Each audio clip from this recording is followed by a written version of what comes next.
A couple of 200-metre men, so you've got AIkines-Aryeetey and Kilty. The shorter distance perhaps they would specialise in against Danny Talbot and Wallace Spearmon.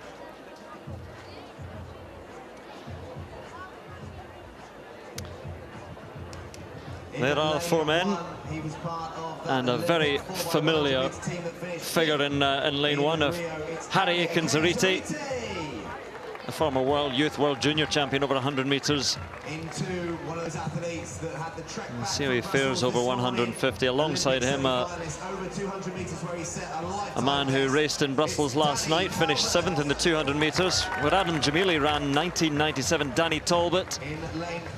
And Wallace Spearmon is beside Talbot.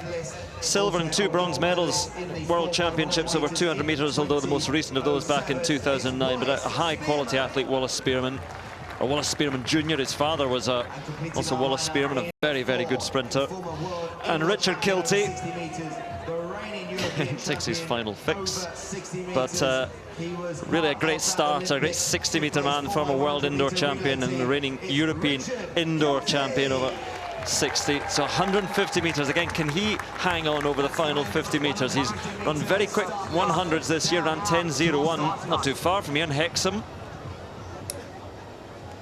Interesting stat for you, Desiree Henry in that 150 metres. From 50 metres to 150, she ran that 100 metres in 10.39. So a flying start, 10.39.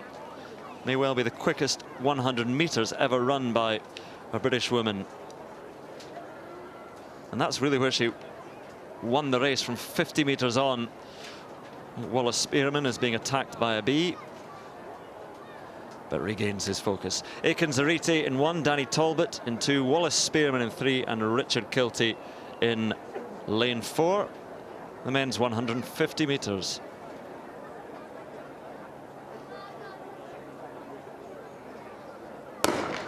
Cleanly away this time, a good start as ever by Richard Kilty, and Kilty now leading them out. Danny Talbot trying to get back, and it's Kilty and Talbot, and on the inside AIkines-Aryeetey, and Spearmon being left a little bit at the moment. Spearmon trying to come back, and so close between these four, and AIkines-Aryeetey and Talbot now. Talbot and Richard Kilty on the line just about together. Well, again, as it was earlier on, very difficult to call. I thought with the naked eye, perhaps Danny Talbot there. I've stuck my neck out and I've said it, and that means it's surely not Danny Talbot. But Talbot and Kilty near enough side by side together. That was a great race. I think you're right. I think you're right. Great race. I mean, you know, for most of it there, Harry's involved as well. I was chatting to him yesterday. He said, "Oh, I wish I'd had more races this year. I feel as though I'm really starting to get moving." But for Harry, once he got past 100 metres, he was then just starting to struggle a little bit. And well, Richard Kilty nearest the camera.